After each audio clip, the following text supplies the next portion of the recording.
Hey everybody, this is TJR. Real quick, I want to just kind of start this video and let you know that I am sick. I got the flu at this last weekend's NAMM show. And so if I sound a little rough or I cough, that's why. In fact, Superfan caught it too.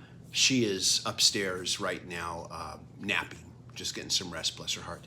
Anyways, though, ever since getting into vinyl, I have had numerous people tell me they never buy vinyl from Amazon because it always comes horribly packaged. Now, myself personally, I've never really had experience with that. Whenever I bought vinyl from Amazon, it comes really securely packaged. Sometimes even bulletproof package, where the record is in its own very secure package and then put inside of another box with padding, just for extra protection. However, recently I did have what I would call a really bad experience, and I want to kind of talk about it and show you that record and tell you what happened. But before I do, I want to share a previous experience that you might say was bad, you might say was actually good. It was actually very good in the end, and also give you a little CD to vinyl comparison while I'm at it.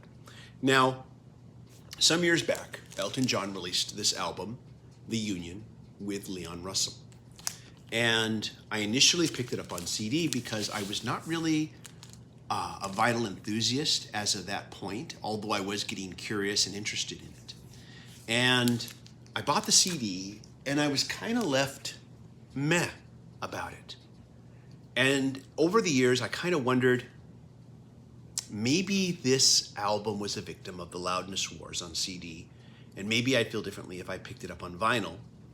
But it was always a lot more expensive on vinyl, and I thought, you already bought the album when it came out on CD, and I didn't want to buy it again. But I thought if I run across a good deal, I'll pick it up. Well, I did finally run across a good deal on Amazon for it, and I picked it up on vinyl. And it arrived well packaged, brand new in the shrink wrap, which is what I expected. I opened it up, played side one, and there were some really loud pops and clicks, and I mean unacceptably loud, I thought, for a brand new album. And so I did a return. I sent it back to them. They sent me a replacement copy. Unlike the first one that was nicely packaged and brand new in the shrink wrap, what they sent to me was literally packaged in one of these, a gray envelope. That's it. It was also previously opened. There were seam splits on the side. There were seam splits on the jacket, the interior jackets that house the LPs. It was used, damaged, and previously opened. And I just thought, what is this? Now, what I realize now is that the replacement they sent me was from Amazon Warehouse. This is going to tie into my story I'm about to tell you. But I didn't know that then, so I just sent it back again and said, this is damaged. They sent me another copy, the one I'm holding up right now, and it arrived brand new, sealed in the shrink wrap. It was securely packaged. I opened it up, I played it, no huge loud pops. Like I said, a used record, I have managed expectations. There might be some clicks and pops. That's a chance I take with used records.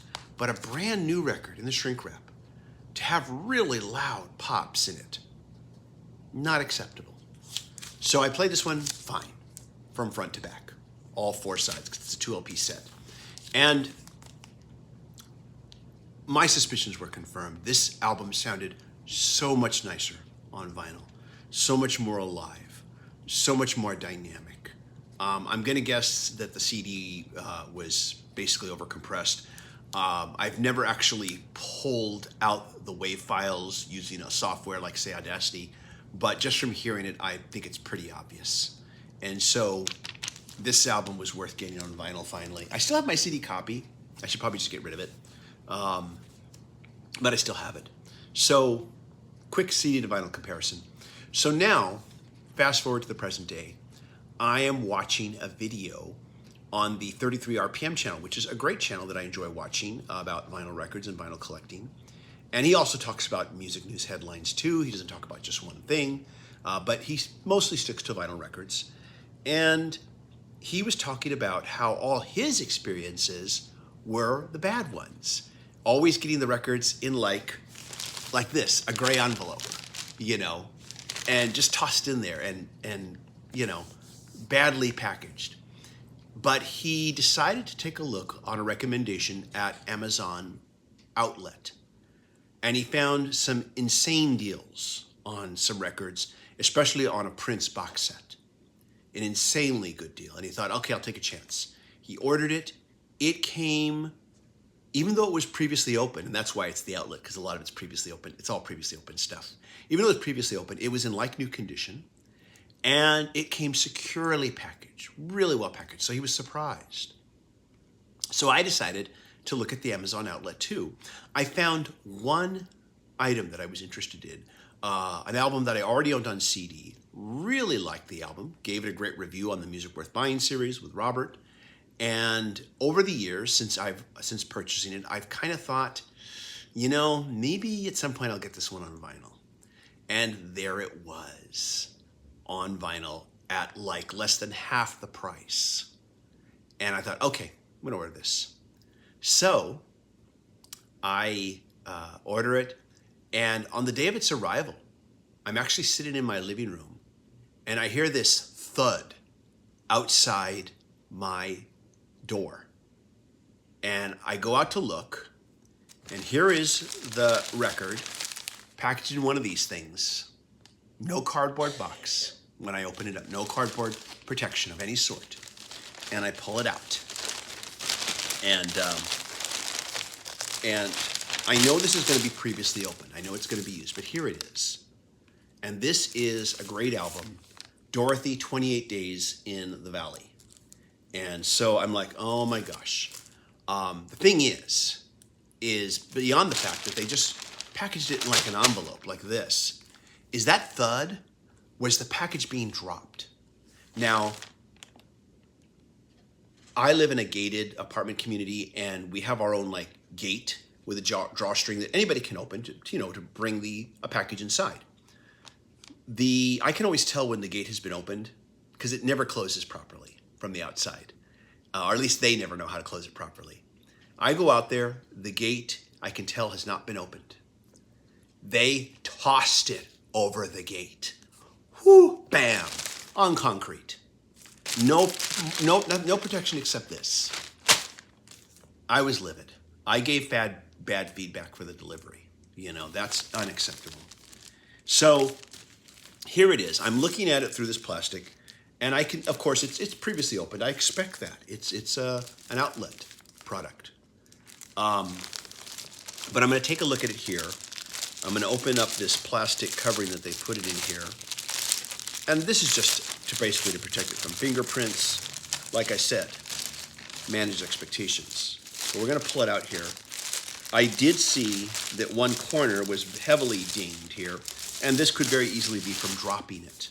As I look at it here, I can see right here how this was dinged up right here. Once again, it might have been this way upon packaging. It might have been this way because the guy dropped it on the ground the way he did. But I want to look at it first before I return it. And so here's the gatefold right there. Back cover. This is a great hard rock album. And this album sounds so uniquely Southern California, LA, Southern California. I wouldn't compare it to The Doors, but you know, The Doors always sound very LA, Southern California, 70s. So does this album. Although it doesn't sound like The Doors. It's much heavier and harder. But a great album that I highly recommend. Let's take a look at the record here. Let's see if it's damaged at all. There we go. Straight up paper sleeve. Let's see here.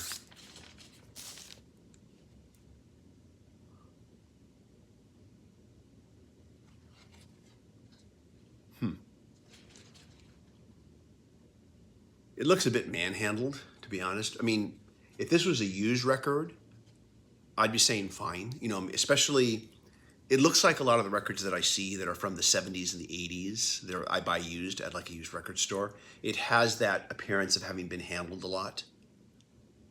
And this definitely has that on it. It's probably going to play fine. I don't think it's warped, but I'll know better when I put it on the turntable. I can always tell when I put it on the turntable. So I'm going to just clean this, give this a little cleaning first, and then I'm going to put it on the turntable and see how it is. And I'll be right back. Okay, I am back. So I listened to side one, then Superfan woke up, came downstairs, and had no energy, she said, to make dinner or even want to go out and get dinner. So I offered to go out and get us both dinner. We sat down, we ate dinner, we watched the latest episode of Star Trek Strange New Worlds. And oh, by the way, not long ago I posted a video where myself and my big sister did a commentary on the original Star Trek pilot, The Cage, which is the basis for this new series, Strange New Worlds. And I asked her, would you be interested in doing a discussion video with me on the first 5 episodes after those air? The 5th episode, of course, posted last week. I finally got around to watching it tonight with Superfan. So I think, hopefully, the two of us will get together soon and we'll make that discussion video. Hopefully. That'll be soon. Anyways, so we finished dinner, and then it wasn't too long after that she decided she needed to go right back to bed again. This is her first day with this. I've had this now for about 3 days, so I'm a little more energetic than her. Anyway, she went back to bed. I listened to side 2, and the album played absolutely fine. It was slightly warped. Now, there would have been a time when I would have said, okay, need to send it back. It's slightly warped. This is kind of sad to have to say, but it's not uncommon now to get a new vinyl record and have it be slightly warped. Even on major releases, it's not uncommon. And you could send it back and ask for another one, but you'll just get another warped copy that'll play fine. And I've noticed this has become, sadly, more common. And there's a whole lot behind what I just said that maybe I'll discuss at some future time. But it's just a sad fact of this time right now that the demand for vinyl is so strong, but the ability to create it, to manufacture it, is so limited that there have been manufacturing issues. And honestly, if the record plays fine, I've just decided to accept it now, because I did try to return these when that happened, only to get another one back, and it's got the same warping issue. And it's just like, okay, I'm done returning. I'm just going to accept it. It plays fine, I'll keep it. Doesn't play fine, I won't keep it. It played fine. So it sounded great. It was great hearing this on vinyl for the first time. I always liked it on CD, but always felt it was just a tiny bit ear fatiguing. So I thought maybe I would like it more on vinyl. Now, I didn't do a direct A to B comparison, but it sounded great on vinyl. And I will probably at some later time, I always have to do an A to B comparison audio-wise. But here's something that I discovered.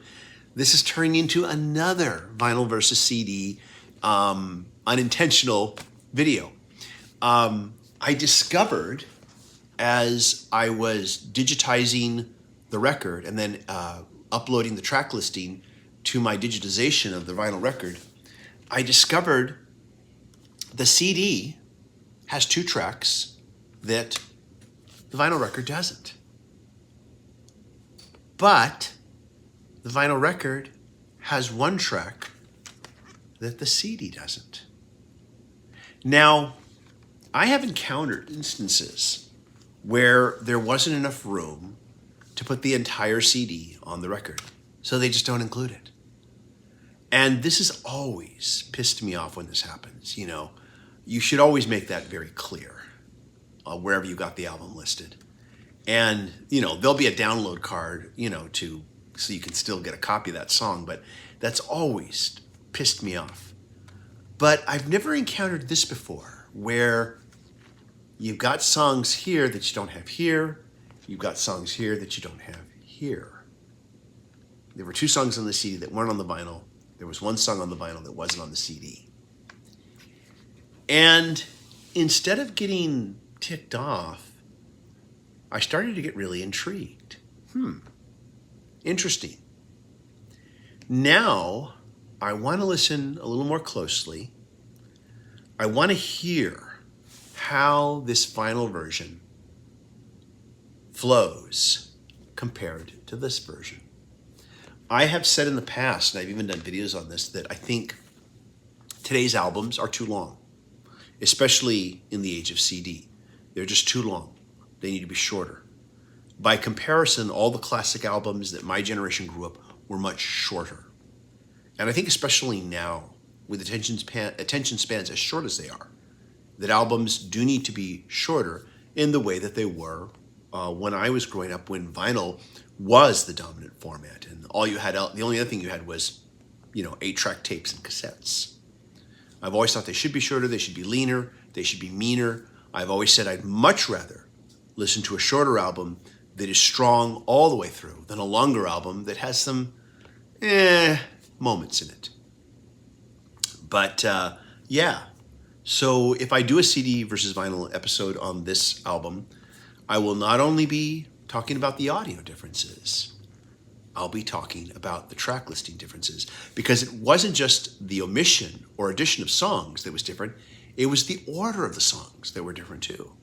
Now, the order on vinyl versus CD, because CD doesn't have as many limitations as far as tracks and how many tracks you can use as vinyl does, the omissions may have simply had to do with not enough room on vinyl and trying to fit them on two sides. But I'll be curious to see how they flow. Should be interesting. Anyway, so yeah, this has turned into a kind of a CD versus vinyl video as well. But that was my experience. I know, of course, these are already pre-opened.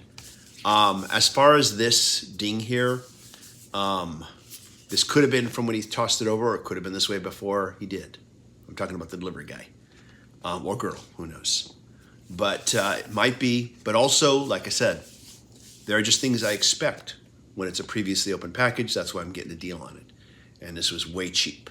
So the album plays fine.